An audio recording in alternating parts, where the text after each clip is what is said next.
I've changed for the better this time. I thought I would never be fine. Kumusta po kayo mga kabayan na kalingap? Good morning po, magandang buhay, Annalisa Reality Vlog. Itutuloy ko lang po, ito na yung part 2 doon sa aking naging reaksyon patungkol sa isang live ni Kuya Bal. So ito pala yung kanyang pananaw patungkol sa mga reactor, no? Pero bago yun, thank you po to my new subscribers, silent viewers, nagko-comment, nag-like, nag-share, mga hindi po nag-skip ng ads. Maraming salamat po sa suporta ninyo. At tuloy-tuloy lang ho, sila Kuya Bal Santos Matubang, shoutout po, pasuportahan ho natin, sila Kalingap Rab, Jack na PM Matubang, mga kasama pong reactors dito sa Kalingap, mga Karepa reactors, support po natin. And sa Team Bios, Team Striker, shoutout, Hatik, Team QJR, and sa Silver Team. So, nasa last part po ng aking naging reaction ng kahapon na na-upload. So, ito muna. Isasalang ko muna si Kuya Bal. Nagkataon lang po na may mga reactor ako. May mga nag-reaction. May mga sumama sa Kalingap community. Ano po? Kung tutuusin po, di ko naman talaga sila kailangan. Yung mga reactor. Di ko naman talaga sila kailangan. Sa totoo lang ha. Una ko lang po. Kasi kumbaga sa ano, wala man akong kaaway dito. Ako ang inaaway. O, kung libelos, di ilalibel ko sila. Kailang natin kinuha sila para naman magkaroon tayo ng kwento. Masaya. Dahil sa reactor. Kung walang reactor po, ang Kalingap, malungkot. Totoo lang po. Kung walang reactor, wala si Sangkay, wala si Bopel, wala si Hasa, wala si Atiglo, wala si Derek Nuelsa, sila Junay Ponil, Jubilito, lahat. Malungkot tayo. Wala si Berador, malungkot ang Kalingap. Dahil sa reactor po, naging masaya tayo. Di ba? Palapakan natin sila, yung mga reactor.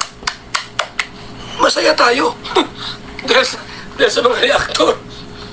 Kung walang reactor po, ay malungkot ang Kalingap. Baka din ako nagpa-vlog ngayon. Nakapatay na ako. Dahil sa reactor po, sumaya ang Kalingap. Dahil sa mga tulad ni Sangkay Lons, nila July Paunil, di ba? Nila Bupil Vlog, sumaya ang Kalingap. Kung wala sila, kung sabi ng iba, kaya pala, alisin mo na yung mga reactor nyo. Magulo yan. Ay, wala na. Ayaw ko na rin mag-vlog. Ayaw ko na mag-vlog. Mag-tricycle lang ako. Malungkot na Pag walang issue po ang isang community, malungkot. Di na mo sa politika. Pag lahat ng company Bongbong Marcos, ay tahimik. Hindi masarap yun pag tahimik. Malungkot yun. Dapat po may issue. Para sumaya tayo. Masaya ang Kalingap.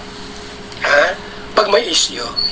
Dahil sa reactor. So yun pa na mga Kalingap, yung mga sinabi ni Kuya Bal. Hindi ko na i-itemize. Natuwa lang ako dun sa napaka good vibes niya.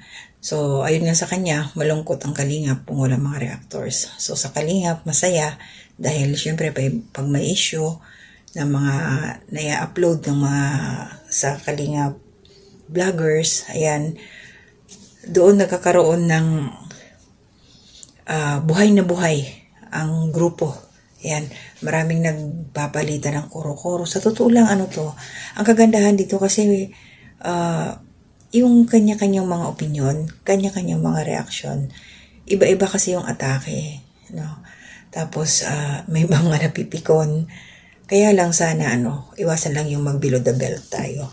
So sabi nga ni Kuya Bal, kung wala ng mga reactor, hindi na lang siya magbablog. Magdadrive lang siya ng tricycle. Mamamasada na lang siya. So, at saka isa pa, sabi pa nga niya rito, malungkot.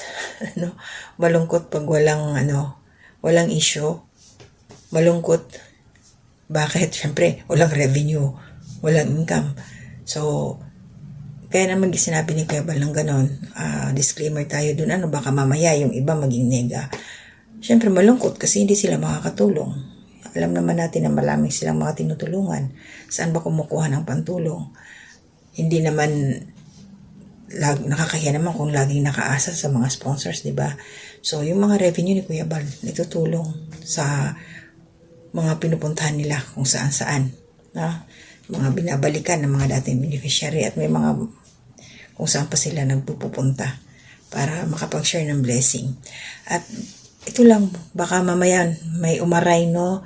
Sabi nga dito yung mga vloggers na walang mga reactor, mga bakla daw. Pagod vibes lang yun ni Kuya Bal, ha. Huwag niyong seryosohin. Baka mamaya, huwag niyong saluhin.